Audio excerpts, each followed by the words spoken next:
कभी काम किए हैं? नहीं। अपना रिपोर्ट दे। वो 100 से ज्यादा दिन हो गया ना, 100 दिन का रिपोर्ट मांगते हैं उनसे। 100 दिनों में उन्होंने 7वां चरण शिक्षक बहाली के लिए क्या किया है?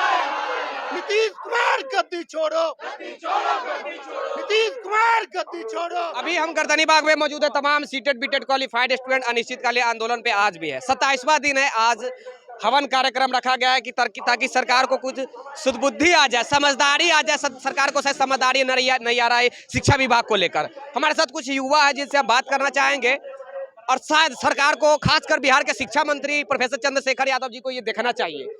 कुछ रिक्वेस्ट करना चाहते हैं। आपके युवा आपके छोटे लड़के की तरह है, आपके लड़के की तरह ही है, क्योंकि आप एक शिक्षक हैं और ये भी एक शिक्षक बनना चाहते हैं। शिक्षक से आप शिक्षा मंत्री तो बन गए, लेकिन इनको भैया भूल गए हैं क्या भैया?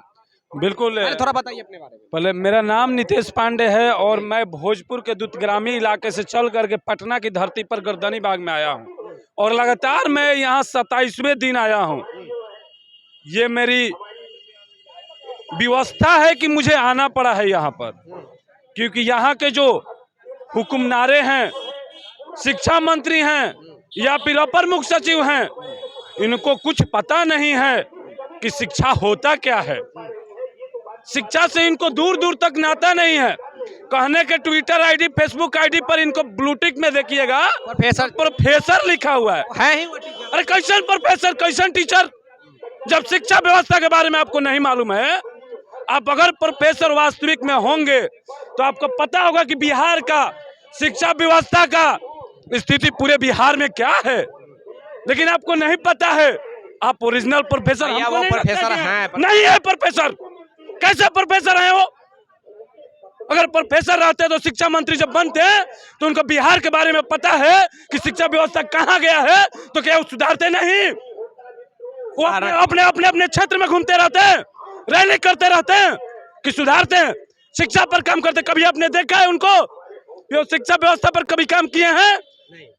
अपना रिपोर्ट दे। वो 100 से ज्यादा दिन हो गया ना, 100 दिन का रिपोर्ट मांगते हैं उनसे। 100 दिनों में उन्होंने 7वां चरण शिक्षक बहाली के लिए क्या किया है, बिहार के शिक्षा व्यवस्था के लिए क्या किया है, रिपोर्ट दें। और तो और अपर मुख्य सचिव हैं आदरणीय दीपक कुमार सिंह जी। अरे भैया आईएएस हैं आप, यूपीएससी क्वालिफाइड हैं, देश का सबसे बड़ा परीक्षा पास करके आप आईएएस बने हैं। उसके बाद उसमें भी आप सीनियरिटी लेवल पर गए हैं, तो ये आपको अपर मुख्य सचिव बनाया गया है। आपको नहीं पता है शिक्षा व्यवस्था के बारे में बिहार के? मतलब क्या ये चल क्या रहा है बिहार में भाई? आखिर बिहार में चल क्या रहा है, हमें नहीं समझ में आ रहा है। हो सकता है कि चुनाव का वो वेट कर रहे हैं।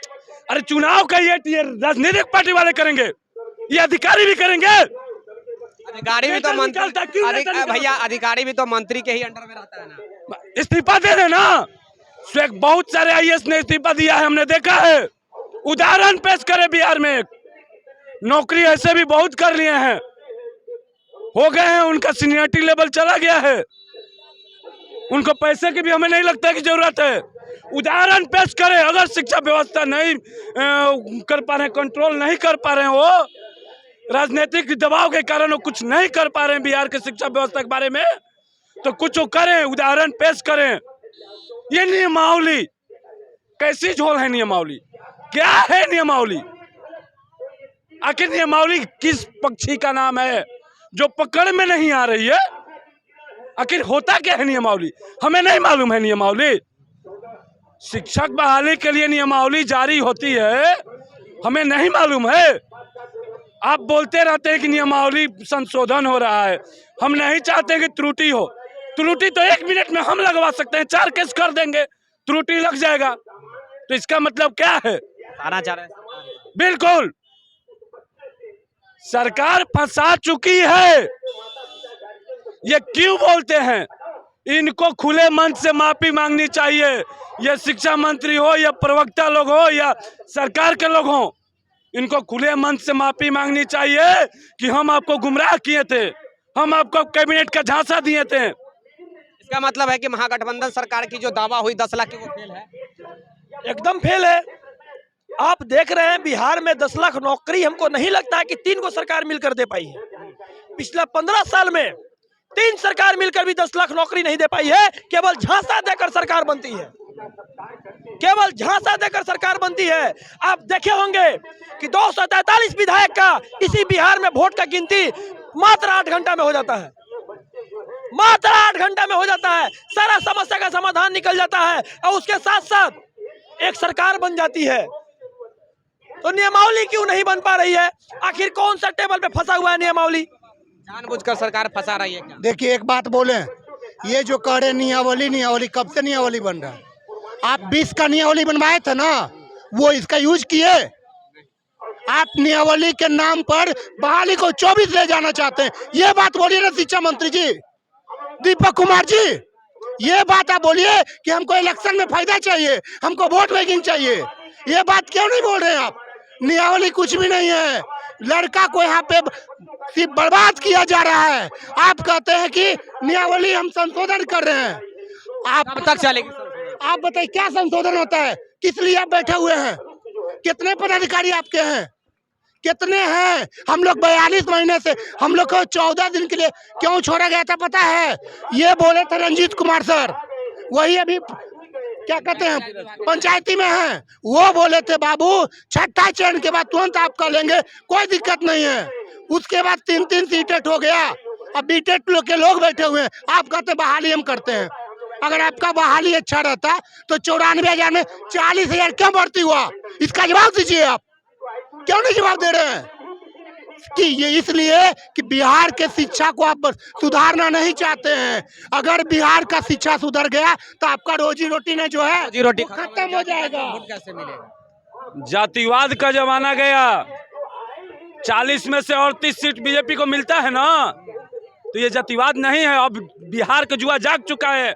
अगर आप चाहेंगे कि जाति में बंट जाए तो नहीं, ये शिक्षा में बंटेंगे। अब शिक्षा व्यवस्था पर बात होगी, रोजगार पर बात होगी बिहार में। अब चाहेंगे कि गुमराह करके बच्चों को वोट ले ले, तो ये वैसे जुआ नहीं है। ये 1.5 लाख जुआ ईंट से ईंट बजा देंगे। आप समझ नहीं रहे हैं, आप समझ नहीं रहे हैं, हमें कमजोर समझ रहे हैं। 27वां दिन आज आंदोलन, 1 मिनट भैया गुस्सा में आ गए हैं। 27वां दिन आज भी अनिश्चितकालीन आंदोलन चल रहा है। सरकार की दुर्भाग्य नहीं है, कम से कम नियमावली की डिमांड है भैया, विज्ञप्ति नहीं, नियमावली है। नियमावली जी आप बोल रहे हैं अरे नियमावली 20 लागू है ना। नियमावली क्या होता है? आप बोल रहे हैं नियमावली क्या होता है? नियमावली आप जब शिक्षा व्यवस्था संभाल रहे हैं तो आपके नियमावली कुछ है ना? पारित जो उसी पे कीजिए ना, आपका औकात है तो क्यों नहीं कर रहे हैं? आप बहाना बनाना चाह रहे हैं, आप वोट बैंक की राजनीति चाह रहे हैं। कोई मैटर नहीं नियमावली की, ये सब सिर्फ बहाना कर रहे हैं। और सबसे ज्यादा इनको हमको लगता है दीपक सर को। अरे आप सबसे बड़े बिहार के शिक्षा पद पे बैठे हुए हैं, कम से कम जो बच्चा नहीं पढ़ रहा है, जिसमें स्कूल में बच्चे नहीं है, उसका तो ख्याल रखिए। आपके भी माता पिता ना पढ़ा के IAS बनाए थे, हम भी उसी में हैं। 2 लाख लोन करके BEd किए थे और रोज SBI वाला घर आता है। कौन मेरा सुनने वाला है? ये बात तो आप बताइए। हाँ, अगर हम एग्जाम पास नहीं रहते तब आपका मैटर था। स्टेट सीटेट सब पास करके बैठे हुए हैं, अब क्या करें लोग? चलिए भैया, विज्ञप्ति दे दीजिए। विज्ञप्ति क्या विज्ञप्ति दे दीजिए।